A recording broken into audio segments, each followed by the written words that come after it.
Juges, chapitre 17. Il y avait un homme de la montagne d'Éphraïm, nommé Mika.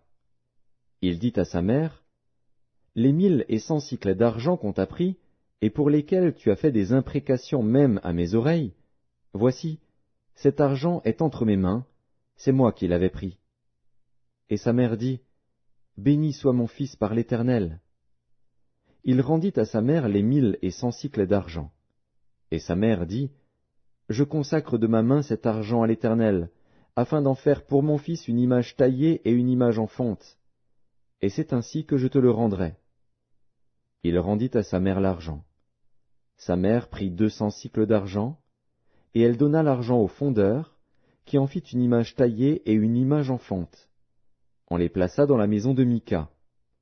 Ce Mika avait une maison de Dieu. Il fit un éphod et des téraphins, et il consacra l'un de ses fils, qui lui servit de prêtre. En ce temps-là, il n'y avait point de roi en Israël. Chacun faisait ce qui lui semblait bon.